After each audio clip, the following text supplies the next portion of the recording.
देखिए भाई, जय श्री कृष्णा। देखिए साहब, अब तक हमने आप लोगों को 3 संधियां कराई। एक तो यण, एक अयादि और तीसरी आपकी गुण चल रही है। गुण की शुरुआत ही हो रही है। कल थोड़ा सा बताया था, आज हम उसको लिखाएंगे। तो देखो, गुण संधि इसने क्या कहा। सबसे पहले तो इस संधि का नाम गुण कैसे पड़ा तो ये सीखते हैं। तो यहाँ आया गुण संज्ञा विधायक सूत्र। सबसे पहले हमें गुण नाम देने वाला सूत्र पढ़ना होगा। तो गुण नाम देने वाला सूत्र क्या कहता है? अदेंग गुणः, अदेंग गुणः। तो देखिए, अत एंग, इसकी वृत्ति के बारे में बात करें तो इसकी वृत्ति क्या कहने लगी?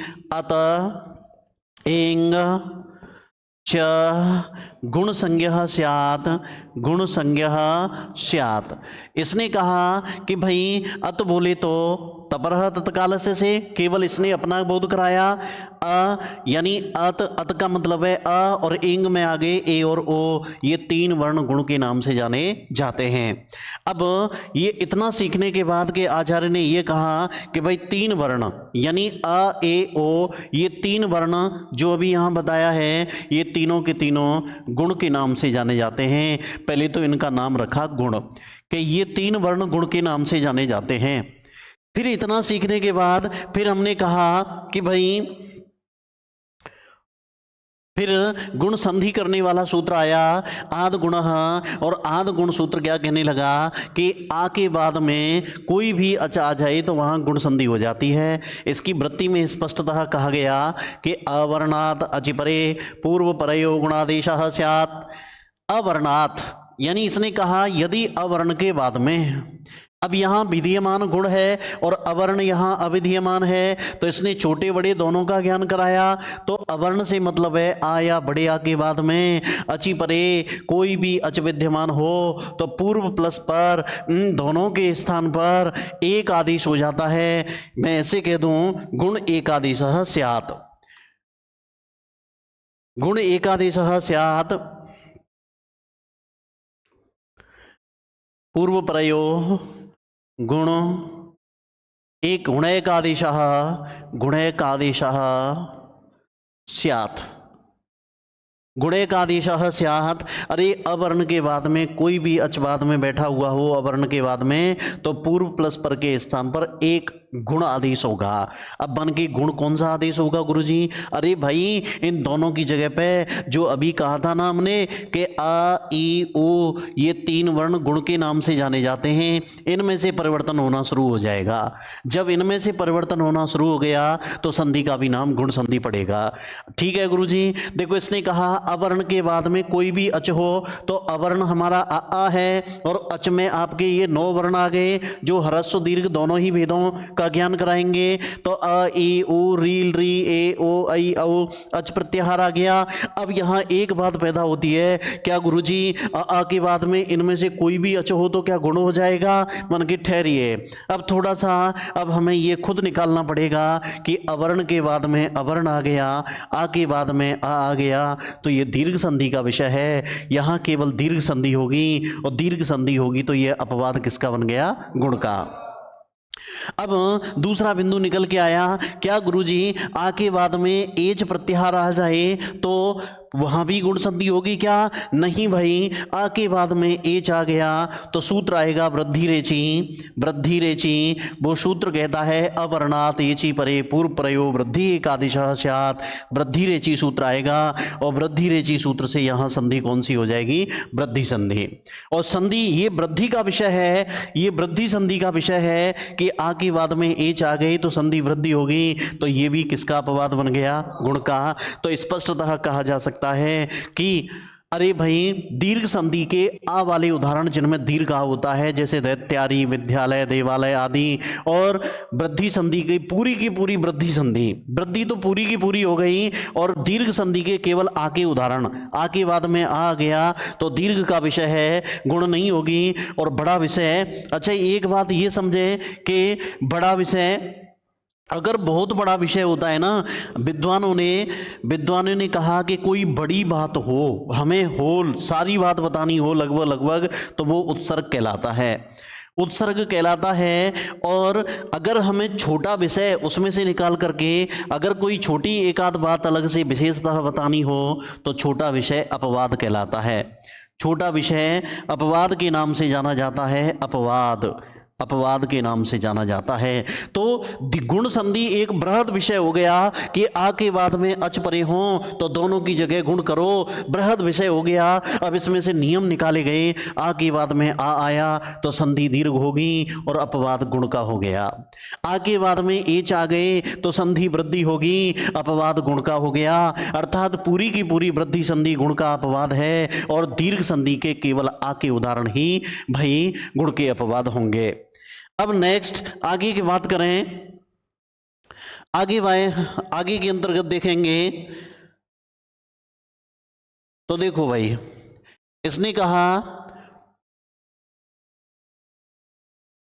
यहीं तक कराया था, हाँ, तो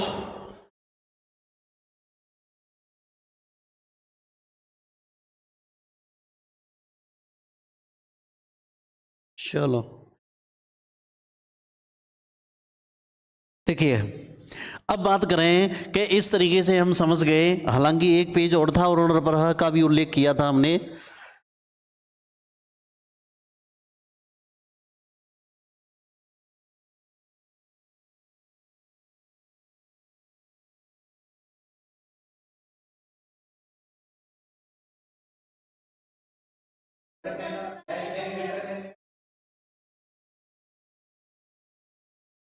चलो मैं देख लेता हूं। अब यहां देखें, आगे नियम सिद्ध ये हो गया।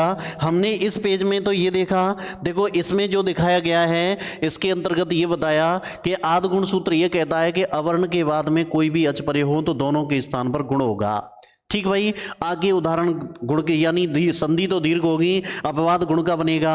और आगे बाद में एच परे हो तो संधि वृद्धि होगी, अपवाद गुण का बनेगा। लेकिन इससे आगे नियम क्या निकला, अब आगे आके बाद में ये 4 अक्षर होंगे तो ही संधि गुण होगी।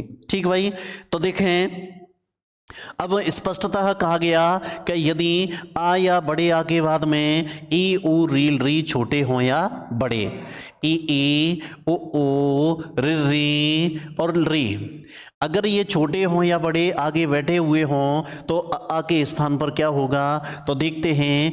आ हमारा कंठ स्थानीय है और ई हमारा तालु है, ओ ओष्ठ स्थानीय है, री मूर्धा स्थानीय है और री दंत स्थानीय है। तो देखिए अब कहा गया कि गुरुजी आ के बाद में ई आ गया तो हम कौन सा गुण करें, तो मैंने बताया कि गुण करने वाले देखो यानी गुण नाम से जाने जाने वाले 3 वर्ण हैं, आ, एक सेकेंड, आ, ए और ओ, ये 3 वर्ण गुण के नाम से जाने जाते हैं। अभी कहा है हमने अधेंग गुण, इनमें से परिवर्तन होना शुरू हो गया तो संधि का नाम गुण पड़ेगा। आ कंठ है, ई तालु है, कंठ तालु की जगह कंठ तालु वाला ए हो गया।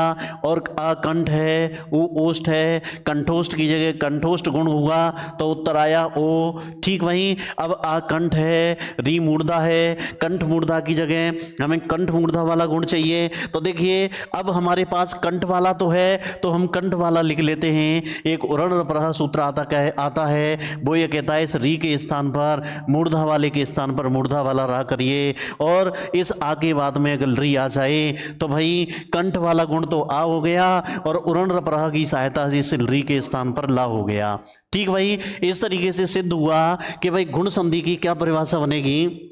यदि आ के बाद में ई आ जाए तो दोनों का ए, उ आ जाए तो दोनों का ओ, री आ जाए तो दोनों का अर और री आ जाए तो दोनों का अल हो जाता है। इस परिवर्तन को ही गुण संधि कहते हैं। यहाँ अर एवं अल जो हुए वो उरण रप्रहा सूत्र की सहायता से हुए। अब उरण रप्रहा सूत्र का भी उल्लेख कर लेते हैं। उरण रप्रहा क्या कहता है, उरण रप्रहा सूत्र ने कहा कि भाई देखो यहाँ मैंने बताया था कि ऊह, इसको जब हम तोड़ेंगे तो ये ऐसे टूटेगा, ऊह अण र परहा र परहा र परहा। अब देखें यानी ऊह, देखिए ये री का षष्ठी विभक्ति एक वचन है, री का षष्ठी विभक्ति एक वचन।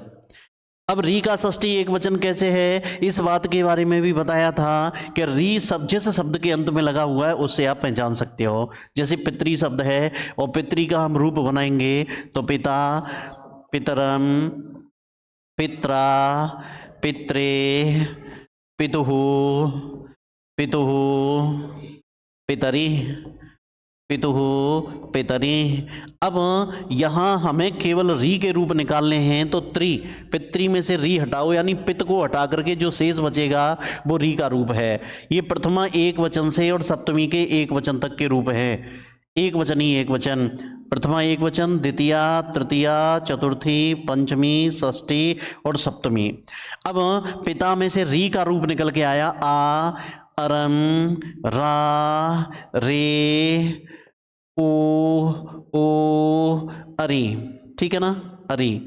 अब यहाँ हमारा षष्ठी के अंतर्गत जो दिखाई दे रहा है वह दिख रहा है ऊ। तो देखिए ऊ में षष्ठी का एक वचन है री का।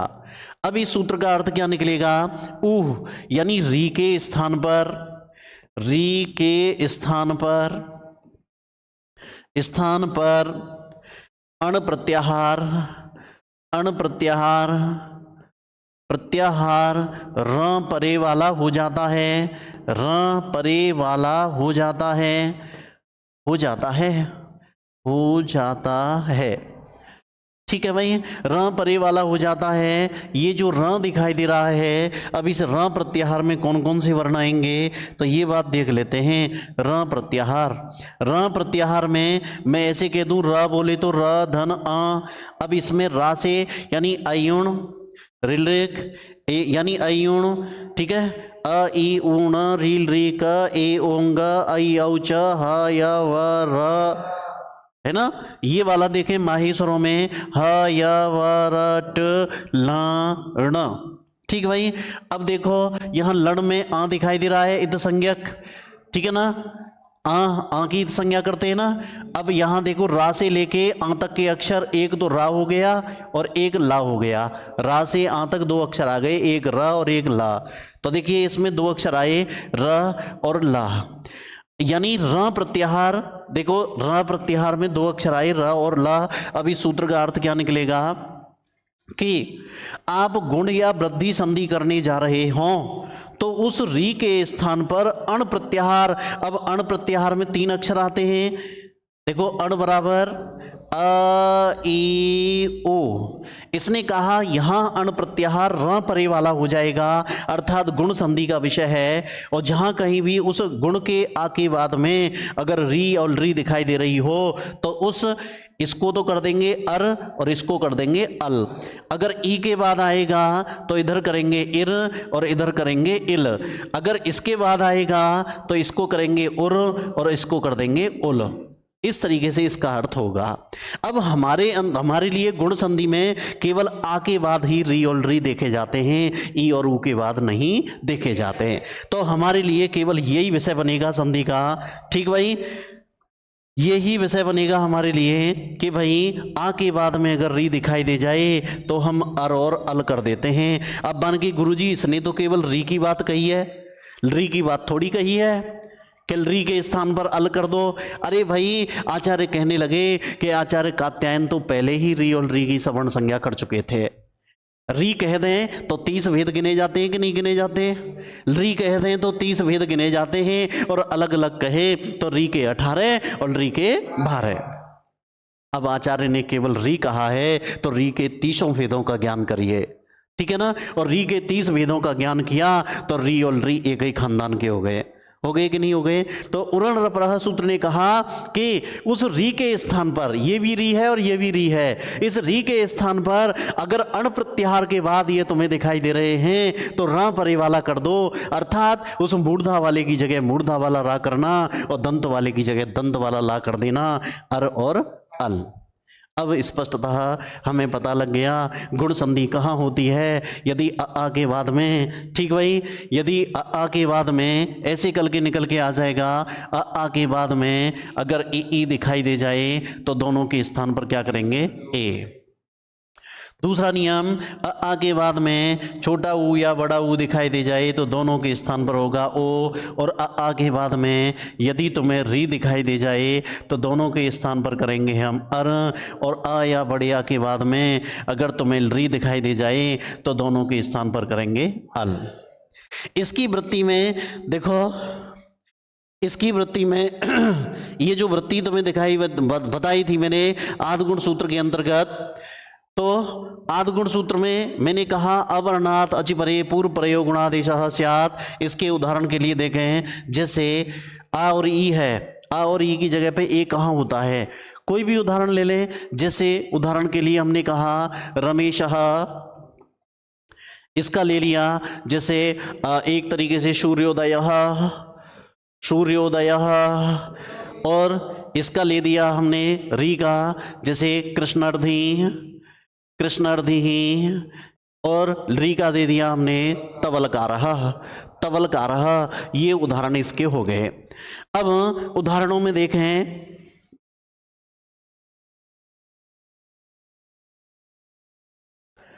उदाहरणों में देखें, देखो अभी इधर रमेश, अब रमेश उदाहरण है। अब रमेश में देखें तो इसको तोड़ेंगे तो रमायाः ईशः इति रमेशः, रमायाः ईशः इति रमेशः समास हुआ है। अब यहाँ इसको तोड़ा तो हम ऐसे तोड़ेंगे रमाधन ईशः।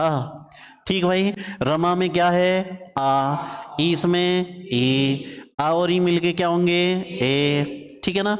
आ और ई मिलके ए हो जाएंगे, है ना, ए हो जाएंगे। अब देखो यहाँ दोनों को जोड़ा तो ए बन गया, रमा में से आ हटाया तो म हलंत रह गया, ईस में से ई हटाया तो स रह गया।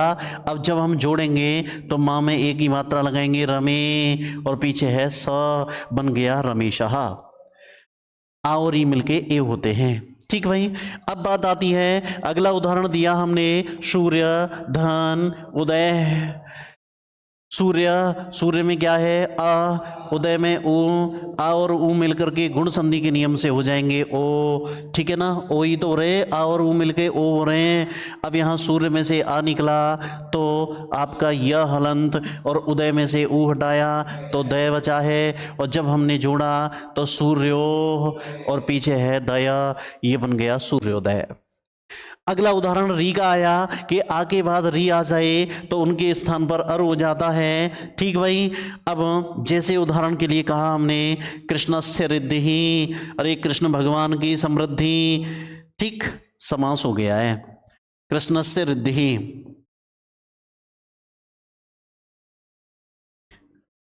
कृष्ण प्लस रिद्धि, ठीक है ना, कृष्ण प्लस रिद्धि।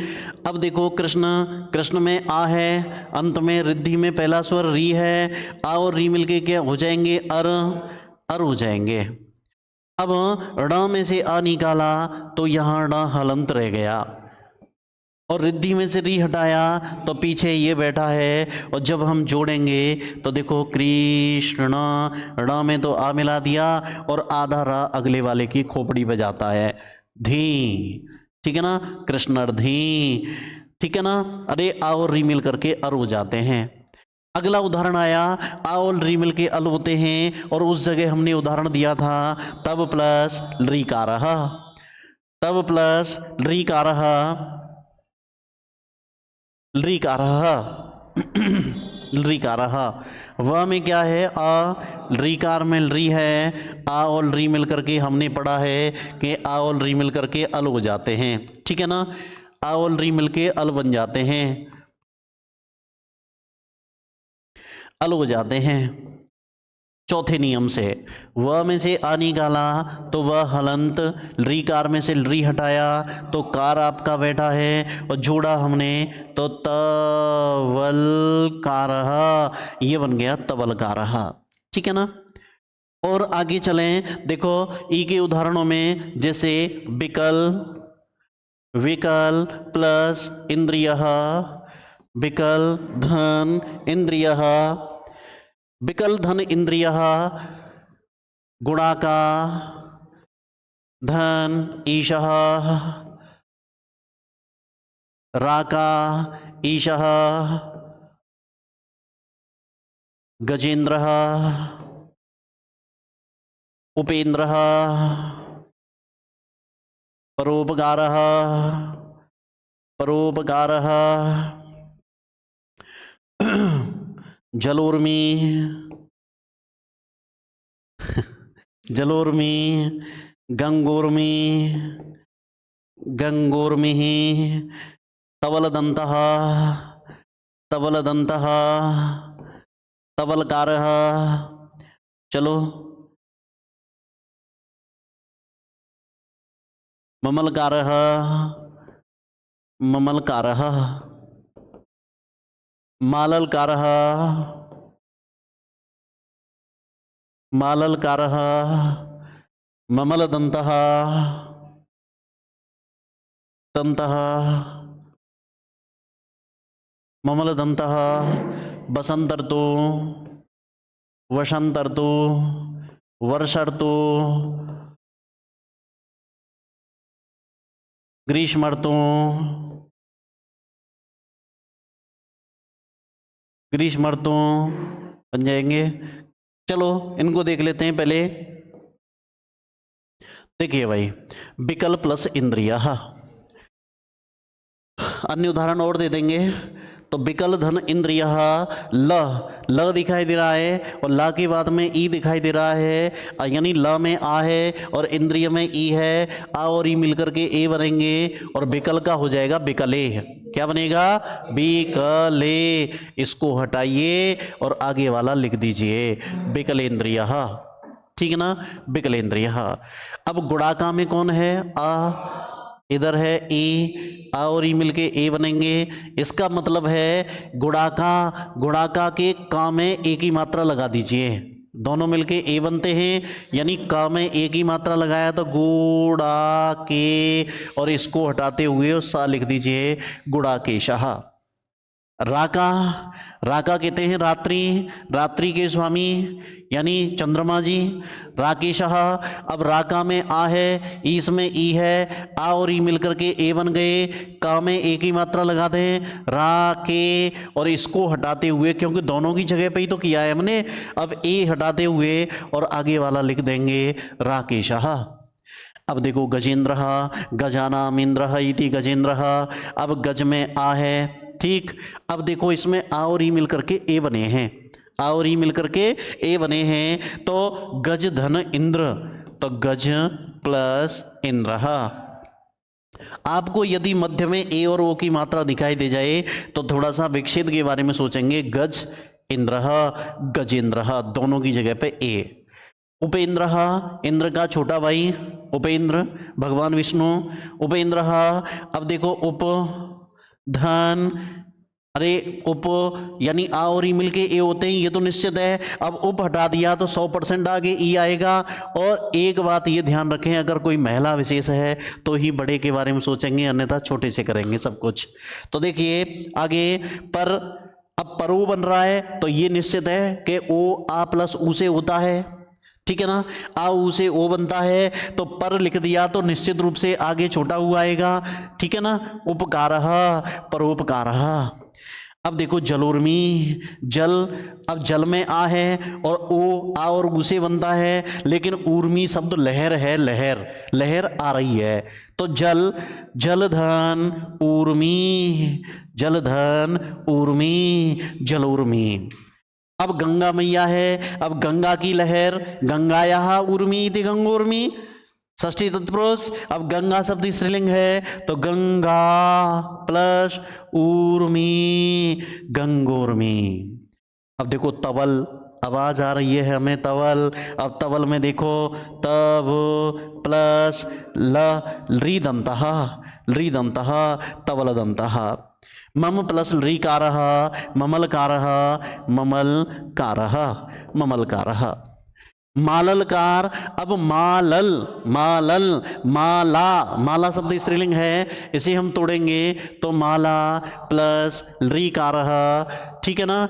अब आप ये कहोगे गुरुजी ये मालल कैसे बना, तो मैं यहाँ जोड़ के बता देता हूँ। माला में आ, रीकार में री, आ और री मिल के हो जाएंगे अल, माला में से आ हटाया तो ल हलंत, आगे री हटाएंगे तो कार लिखेंगे और जोड़ेंगे तो मा ल में आ मिलाइए आधा ला और पीछे ये बन गया ना माललकार।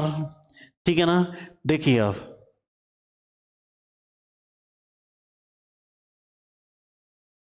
आगे देखें ममल दंत, ममल अल आ रहा है तो मम प्लस री दंत, मेरा टेढ़ा मेढ़ा दांत, री का मतलब है टेढ़ा मेढ़ा, मम प्लस री दंत मेरा टेढ़ा मेढ़ा दांत, बसंतर बसंतर तू अर्तु अर्तु बसंतर तू, बसंत धन ऋतु वसंत धन ऋतु बसंतर तू। ठीक है ना। आगे देखो आ और री मिलकर के अर हुए हैं, इस संधि युक्त तो संहिता युक्त उदाहरण में देखो बसंतर बसंतर तू, अर की आवाज आ रही है इसलिए गुण संधि का उदाहरण है। अब वर्षा धन ऋतु इसको जोड़ेंगे, वर्षा में आ है, ठीक है ना, यहाँ पे बड़ा आ है, यहाँ री है और दोनों का कर देंगे अर, यानी वर्षा में से बड़े आ को तो हटाओ और छोटा आ रहने दो, वर्ष इसको हटाते हुए और इस रा को इसके ऊपर ले जाइए बरसरतो। नहीं आया समझ में? चलो मैं जोड़ के बताता हूं इसको। वर्षा धन ऋतु,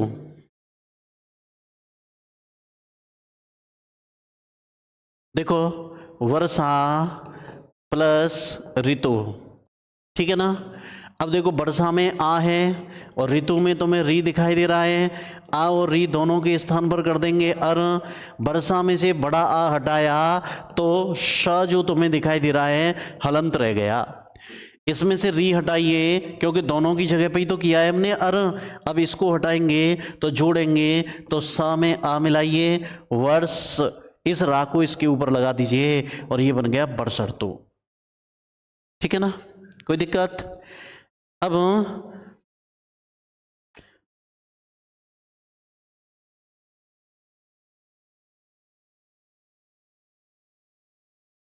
हाँ वही समस्या आ रही, देखो बरसरतु, अब देखो वर्षर्तु बरसरतु, ग्रीष्म धन ऋतु, अब यहां ग्रीष्म ग्रीष्मर अर, ग्रीष्म धन ऋतु ग्रीष्म ऋतु ग्रीष्म धन ऋतु ग्रीष्म धन ऋतु, इसको भी आप देखोगे तो आ और री मिलकर के अर हो गया है और बन गया ग्रीष्म ऋतु। अब देखो भाई तुम्हें ये अच्छे से समझ में आ गया होगा कि भाई गुण संधि इसका नाम कैसे पड़ा। तो पहले हमने ये देखा गुण संधि करने वाला सूत्र, तो अदेंग गुण अ ए ओ तीन वर्ण यानी अत एंग च गुण संज्ञा स्यात्, अ ए ओ तीन वर्ण गुण के नाम से जाने जाते हैं, यानी और तपरह तत्कालस्य इसमें इसलिए उल्लेख किया है कि त जिससे परे हो या ता से जो परे हो वो केवल अपने ही काल का बोध कराएगा, इसलिए ये तीन वर्ण अ ए ओ तीन वर्ण गुण के नाम से जाने जाते हैं।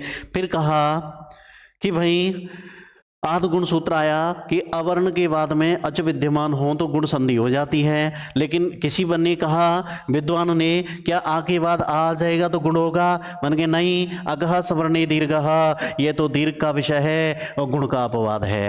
अरे क्या आ के बाद में एच आ जाएंगे तो भी गुण संधि होगी, मन के नहीं, ये तो वृद्धि रेची सूत्र का अपवाद नहीं, वृद्धि रोची सूत्र का विषय है और गुण का अपवाद है। तो अब बन के कहाँ गुण संधि होती है गुरुजी? अरे भाई आ के बाद में ई ओ री और री ये बैठे हुए हों तो आ के बाद में ई हो तो दोनों का ए, उ हो तो दोनों का ओ, और री हो तो दोनों के स्थान पर अर, री हो तो दोनों के स्थान पर अल। अरे गुरुजी तुमने तो गुण संधि में ये बताया था गुण नाम देने वाले तीन ही वर्ण आ ए ओ, कंठ तालु की जगह कंठ तालु, कंठोष्ठ की जगह कंठोष्ठ, ये कंठ मुर्दा कहाँ से आ गया जबकि इसमें नहीं है? तो आचार्य कहने लगे अरे भाई कंठ तो है हमारे पास, हमने दोनों जगह कंठ कंठ का गुण रखा और उरण रपरह की सहायता से इस मूर्धा वाले की जगह मूर्धा वाला और दंत वाले की जगह दंत वाला कर दिया। अब इतना जानने के बाद हमने कहा कि भाई इसके उदाहरणों में कि जैसे पहले तो ये सिद्ध हो गया आ के बाद में ई आए तो दोनों का, ए उ आए तो दोनों का, ओ री आए तो दोनों का, अर और री आए तो दोनों का अल हो जाता है। जैसे रमा धन ईशः, रमेशः, सूर्य धनोदय, सूर्योदय, और तब प्लस देखिए सूर्योदय और कृष्ण धन रिद्धि, कृष्णर्थी, और तब प्लस ऋकारः, तब लकारः। अन्य उदाहरणों में फिर कहा जैसे विकल धन इंद्रिय और ई मिलके ए हुए विकलेन्द्रिय, गुणा का ईशः, गुणाकेशः, राग का ईशः, राकेशः, गज इंद्र, गजेन्द्र, उप इंद्र, उपेन्द्र, परोपकार, परोपकार, जल ऊर्मी, जलोर्मी, गंगा ऊर्मी, गंगोर्मी, तबल रीदंत, तबलदंत, ममल रीकार, ममलकार, और मालाल रीकार, माललकार, ममल रीदंत, ममलदन, बसंत ऋतु, बसंत ऋतु, वर्षाधन ऋतु, वर्ष ऋतु, ग्रीष्म धन ऋतु, ग्रीष्म ऋतु। कोई समस्या किसी को? ठीक है, चलते हैं। अब लिखिए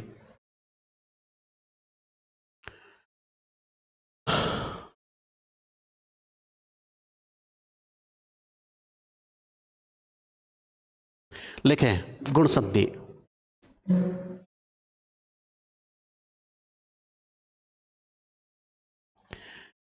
गुण संज्ञा विधायक सूत्र।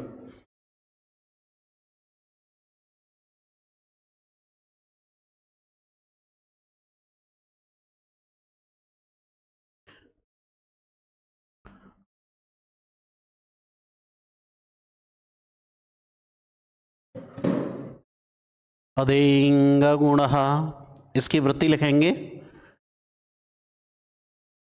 अतः एंग च गुणो संज्ञः स्यात्। अतः एंग च गुण संज्ञः स्यात्।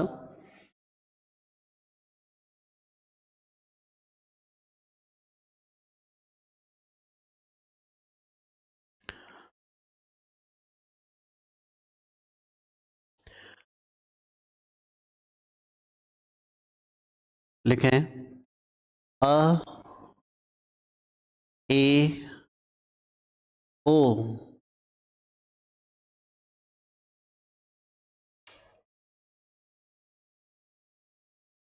ये तीन वर्ण, अ ए ओ ये तीन वर्ण गुण के नाम से जाने जाते हैं या गुण संज्ञक होते हैं। अ ए ओ ये तीन वर्ण गुण संज्ञक होते हैं, गुण संज्ञक होते हैं या गुण नाम से जाने जाते हैं।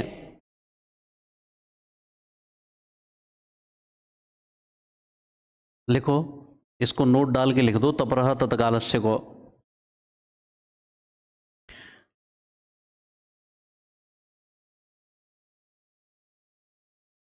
तपरः तत्कालस्य,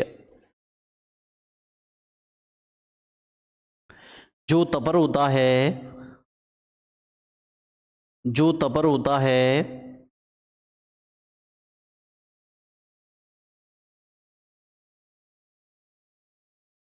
वह तत्काल, पुस्तक में लिखें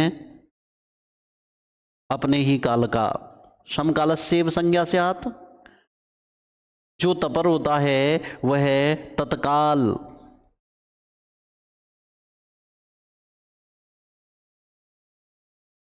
पुस्तक में लिखें अपने ही समय का।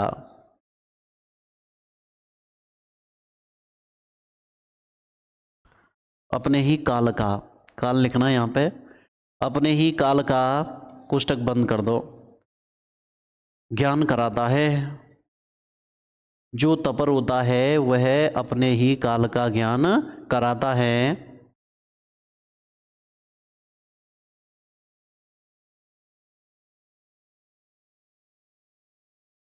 अर्थात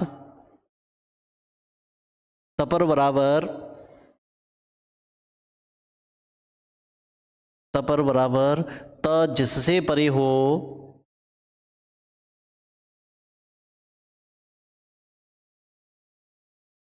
और ता से जो परे हो त जिससे परे हो और ता से जो परे हो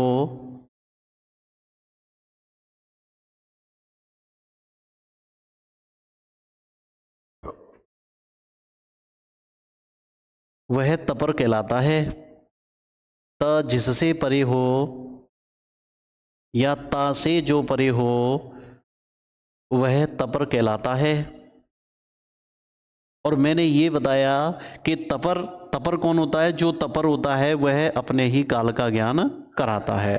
और तपर किसे कहते हैं? तो तपर आचार्य ने कहा कि तह परो यस्मात् सः या तह परः यस्य स।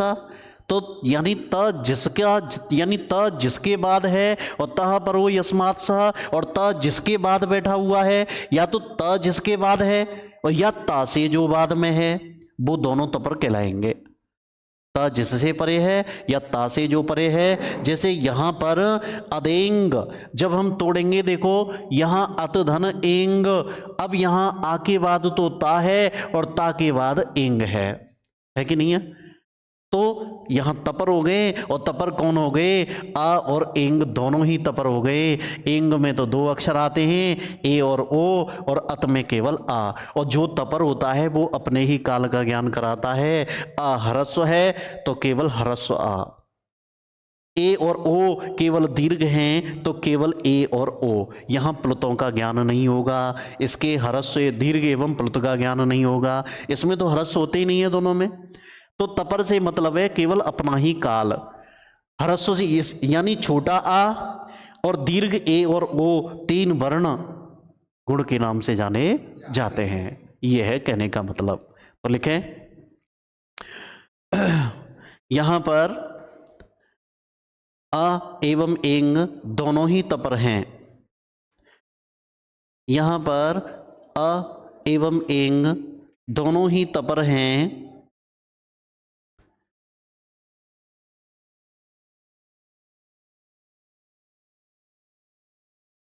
दोनों ही तपर हैं। इनका अर्थ है ह्रस्व अ दीर्घ ए एवं दीर्घ ओ। ये तीन वर्ण ह्रस्व अ दीर्घ ए एवं दीर्घ ओ, ये तीन वर्ण गुण संज्ञक होते हैं।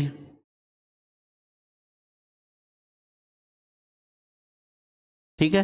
अब हमने उदाहरण देके भी बताया था, त जिसके बाद लगेगा वो अपने ही काल का ज्ञान कराता है। देखो त इधर देखें, त ह्रस्व के बाद लगा है तो ह्रस्व के भेद, दीर्घ के बाद लगा है दीर्घ के भेद, प्लुत के बाद लगा है केवल प्लुत के भेद, और नहीं लगा हो तो कुल भेद, कुल भेद। ठीक है ना? चलते हैं आगे। अब लिखो गुण संधि करने वाला सूत्र। गुण संधि करने वाला सूत्र आदगुण, वो संज्ञा करने वाला था आदगुण। अब वृत्ति लिखें, अवर्णात् अचिपरे पूर्वपरयो गुणादेश स्यात्।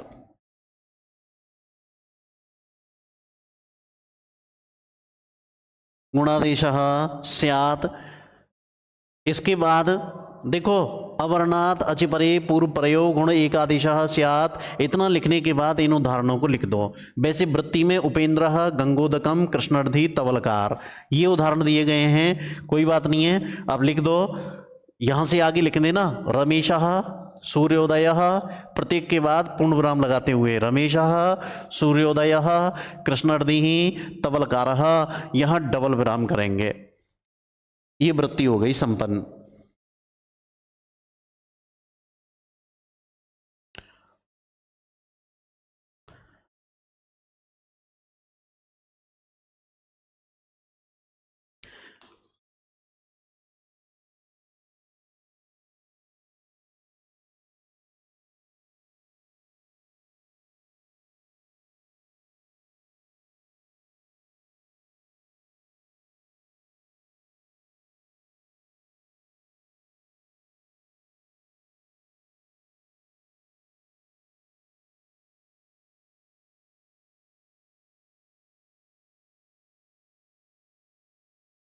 लिखें।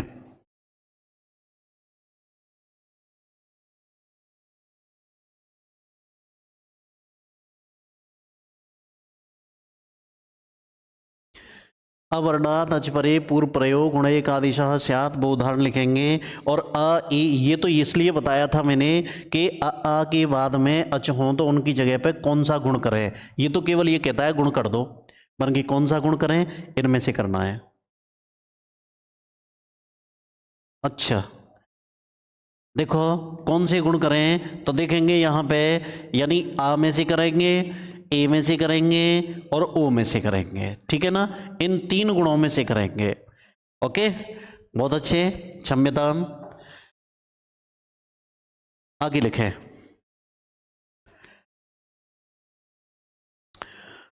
लिखिए इसका अर्थ लिखें वृत्ति का। यदि अवर्णात लिख रहा है ना, अवर्णात अचपरे, अवर्ण के बाद, और अवर्ण से मतलब है छोटा या बड़ा। तो लिखें यदि अ या बड़े आ के बाद में, अ ओब्लिक बड़ा आ, यदि अ या बड़े आ के बाद में अच विद्यमान हो, लिख रहा है ना अच परे, अच विद्यमान हो तो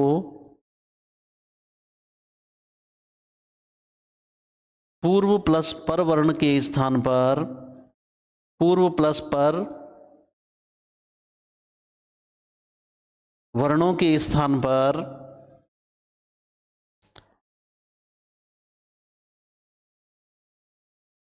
एक गुणादेश हो जाता है।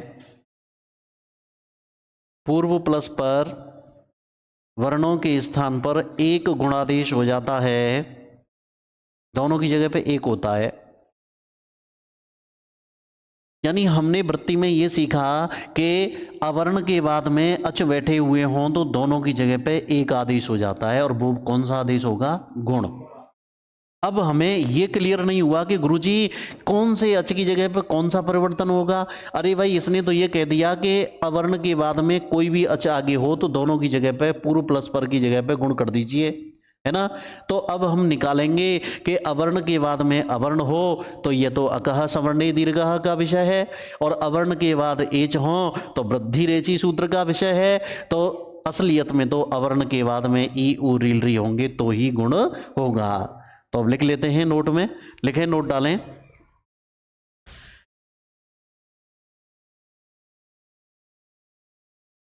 पहली नोट डालेंगे, यदि अवर्ण के बाद में, अवर्ण बोले तो छोटा बड़ा दोनों, यदि अवर्ण के बाद में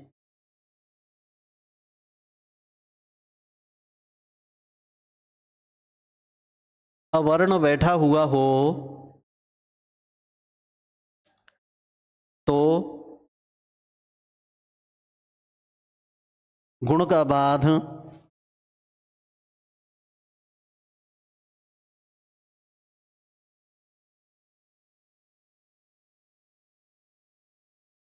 गुण का बाध, बाध माने बाधा, गुण का बाध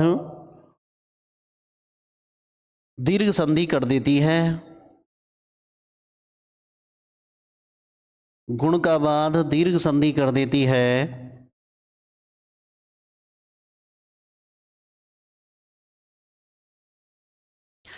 अर्थात दीर्घ संधि के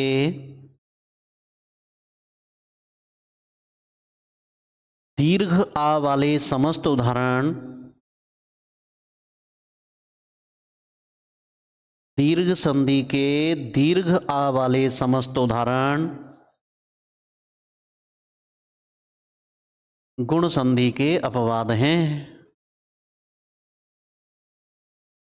गुण को रोक देती है ना, आगे बाद में आ जाए तो गुण रुक जाएगा, दीर्घ संधि होगी।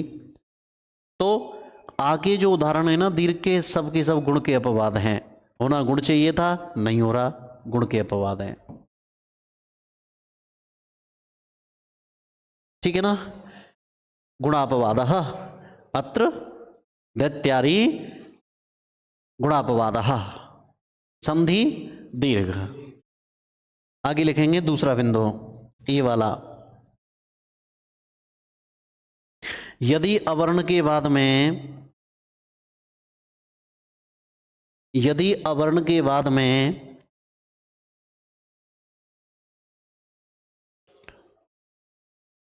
एच प्रत्याहार के अक्षर बैठे हुए हों, एच, एच में आ गए ए, ओ, ऐ, औ, कोष्टक बंद कर दो।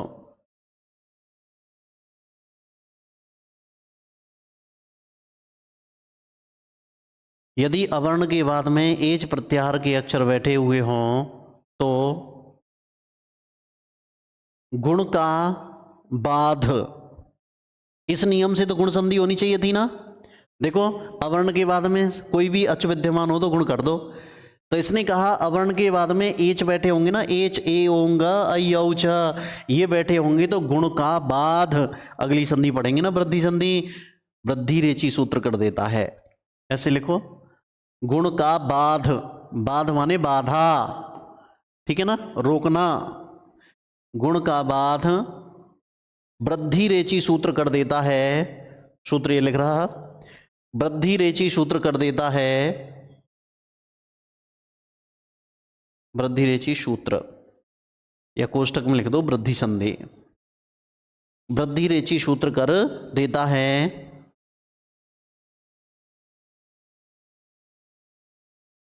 अर्थात संपूर्ण वृद्धि संधि गुण का अपवाद है। उदाहरणों में तो वृद्धि होगी लेकिन अपवाद गुण के हैं। संपूर्ण वृद्धि संधि गुण का अपवाद है।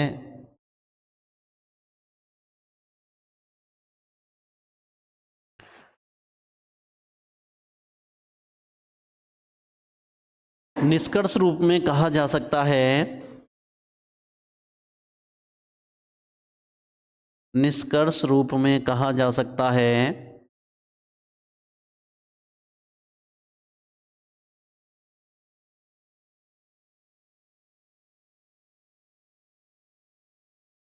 कि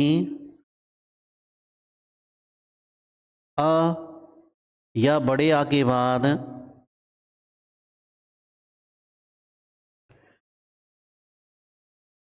अ या बड़े आ के बाद ह्रस्व या दीर्घ,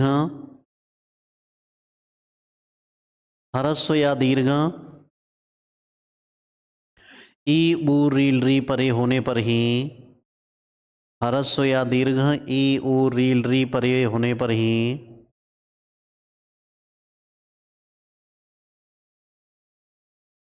ई, ऊ, रील, री परे होने पर ही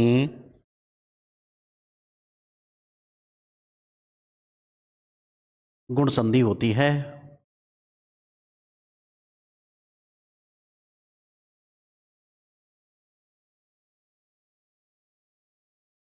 देखो आ के बाद में अच परे हों, अच में 9 अक्षर आ गए, आ दीर्घ का विषय है, एच वृद्धि के विषय हैं, अब बचा क्या, ई, ऊ, रील, री।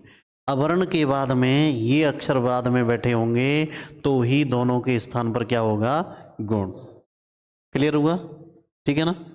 चलते हैं आगे, चाहो तो इसको भी डाल दीजिए, बड़ा विषय उत्सर्ग होता है, गुण यहाँ उत्सर्ग है, आ के उदाहरण अपवाद हो गए इसके, एच के उदाहरण अपवाद हो गए इसके, ठीक है। बड़ा विषय उत्सर्ग कहलाता है और छोटा विषय या लघु विषय अपवाद कहलाता है। उत्सर्ग, गुण उत्सर्ग है और आ के उदाहरण इसके अपवाद बन गए, एच के उदाहरण अपवाद बन गए।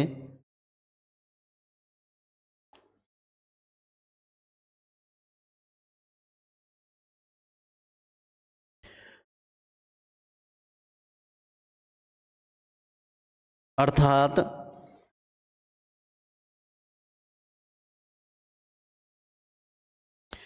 देखो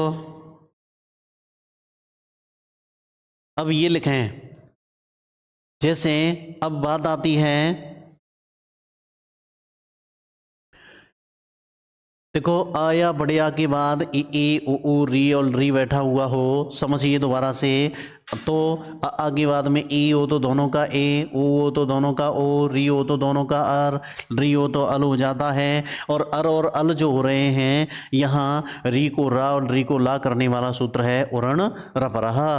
अरे उस री के स्थान पर गुण और वृद्धि विषयक री और री के स्थान पर भैया अण प्रत्याहार के बाद बैठा है तो रा और ला कर दीजिए, ठीक है ना। और जब रा और ला हो जाएंगे तो अर और अल हो जाएंगे। और निष्कर्षतः आ के बाद री हो तो दोनों का अर और री हो तो दोनों का अल, ठीक है ना। चलो लिखिए, ये उतार लीजिए आप सीधे ही, ये वाला। हाँ, उरण रपरहा को लिखा दूंगा मैं, ये उतार लीजिए।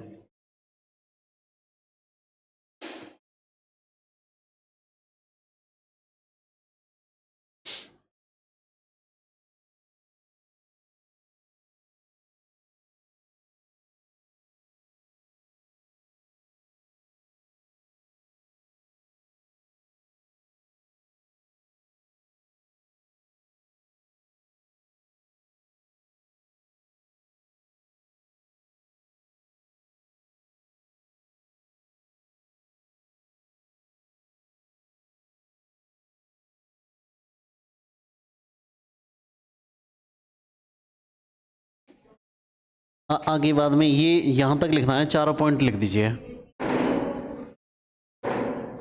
हाँ, लेकिन क्या है कि मूलतः दीर्घ री खंड के अंतर्गत कहीं दिखाई नहीं देती। संयुक्त उदाहरण में दीर्घ संधि में दिखाई देगी, अन्य कहीं दिखाई नहीं देगी। चाहो तो भले ही लिख लो री, लेकिन री ही दिखाई देगी तुम्हें अलग उदाहरणों में।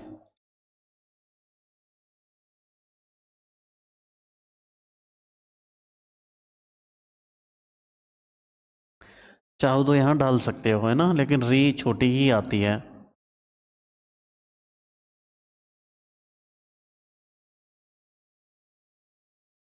अब लिखने के बाद अब आप उदाहरण लिखें, जैसे रमाधनीशः रमेशः सूर्य उदय सूर्योदय कृष्ण रिद्धि कृष्णर्धि तवल रीकारः तवलकारः।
लिख लिया।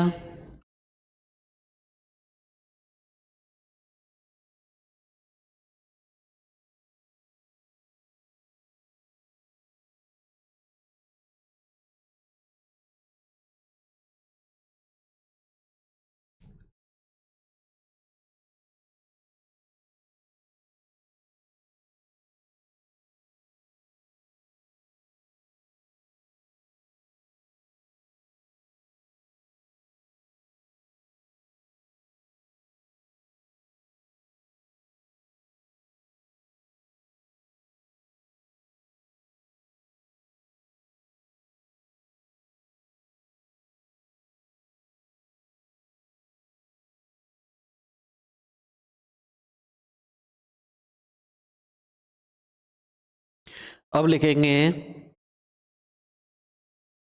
ये डालें, नोट डाल के उरण रपरहा लिखा देता हूं, इसको तोड़ के लिखना। यानी अर और अल किए थे ना हमने। अच्छा ये है ना, देखो आ तो हमने दोनों जगह लिया है गुण नाम वाला, अ अर में भी और अल में भी आ लिया है, लेकिन उरण रप्रह की सहायता से उस री को तो किया है हमने र, और री को किया है ल। आया ना समझ में, अर और अल ऐसे बने हैं। तो उरण रप्रह लिखें, मेरी तरह तोड़ के लिख देना, उहु अण र परह,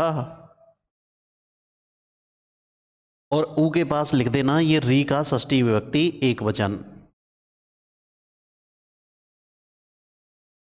ताकि बाद में भूलो नहीं।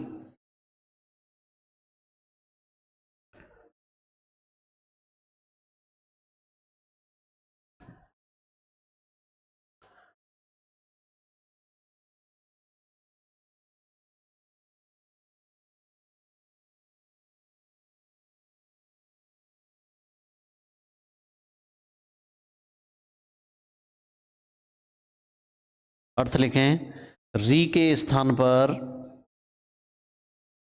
री, री मतलब री और री दोनों आ गए, सवर्ण संज्ञा हो गई ना।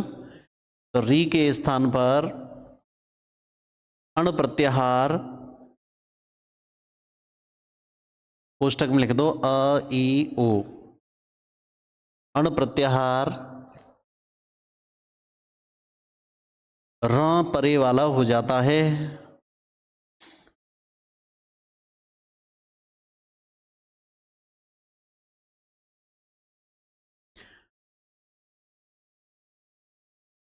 अण प्रत्याहार र परे वाला हो जाता है।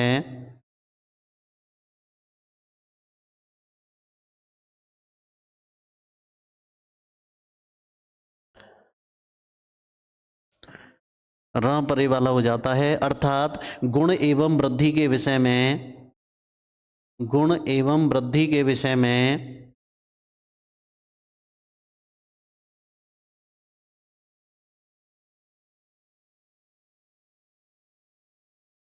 अवर्ण के बाद आने वाले री को रा,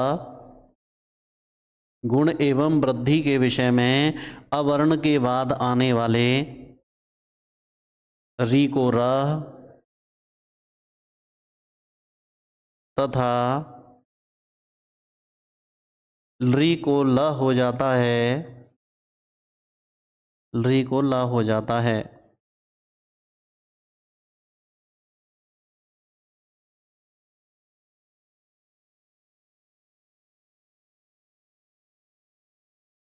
ठीक है ना।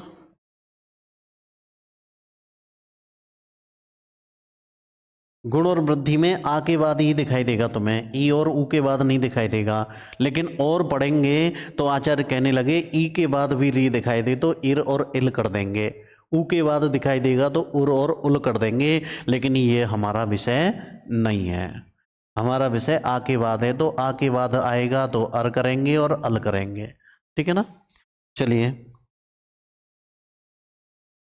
जैसे अन्य उदाहरण, अन्य उदाहरण संयुक्त उदाहरण दिए हैं हमने चारों ही बिंदुओं के, तो लिख दीजिए सबको।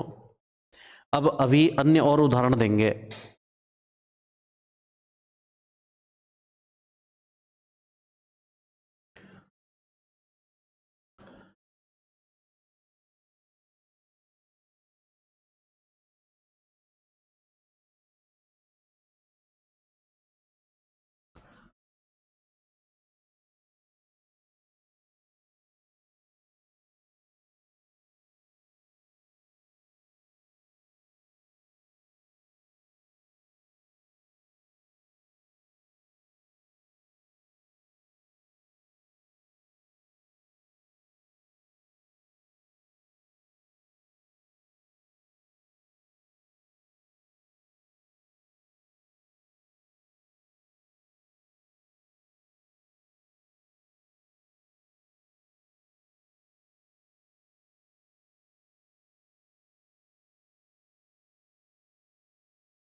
देखिए ममलकार,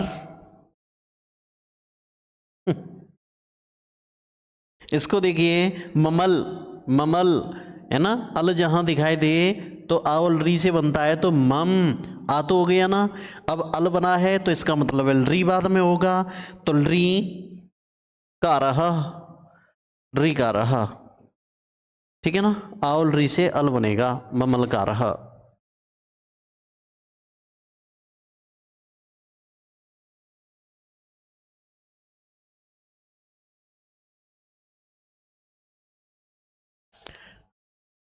अन्य करोगे,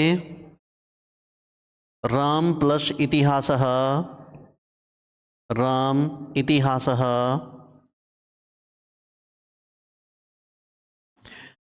न उपलब्धि,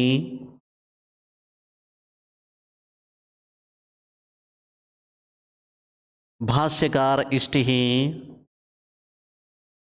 भाष्यकार इष्टि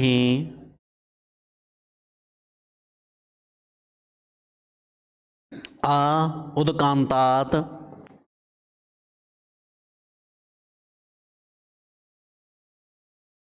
जोड़िए आप इन चारों को।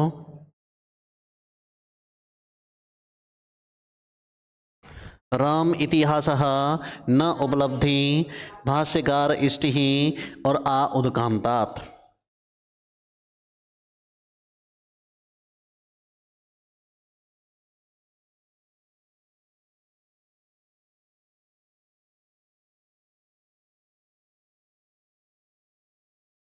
तथेति यथेक्षाम,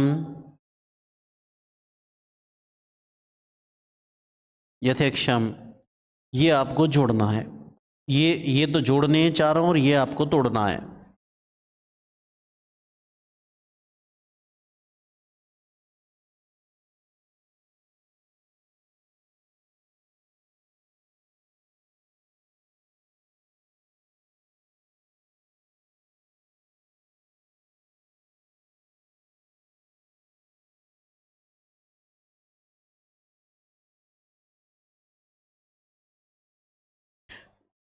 और एक सेकेंड, ममलरी वर्ण,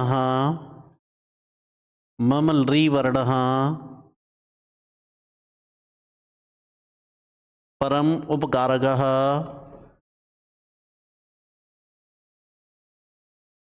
परम उपकारकः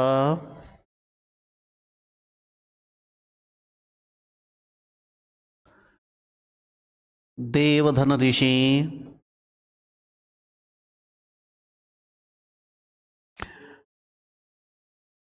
सप्त ऋषि, राज ऋषि। राजा प्लस ऋषि नहीं करना है क्योंकि ना लोभ प्रातिपदिकांत से समास होता है फिर इसमें, तो राज बसता है। हमेशा राजर्षि शब्द का विच्छेद करोगे तो राजधन ऋषि ही करना है, राजा नहीं करना है। ठीक है, इनको जोड़ दीजिए। पुराने पेज पे आए। हाँ जी, राजेंद्र,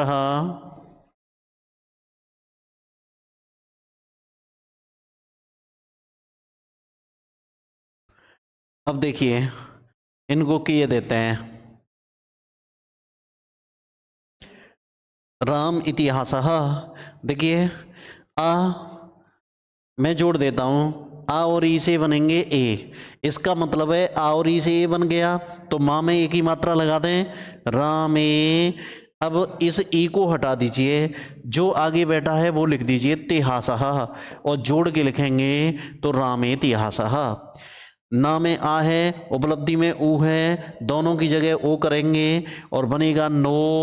अगले वाले ऊ को हटा दीजिए, पलब्धि, पलब्धि, और जोड़ के बोलोगे तो नो उपलब्धि। ठीक भाई। भाष्यकार धनिष्टि, भाष्यकारिष्टि, भाष्यकार धनिष्टि, भाष्यकारिष्टि।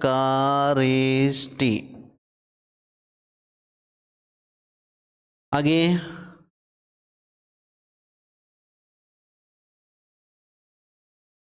ये वापस कैसे हो गया?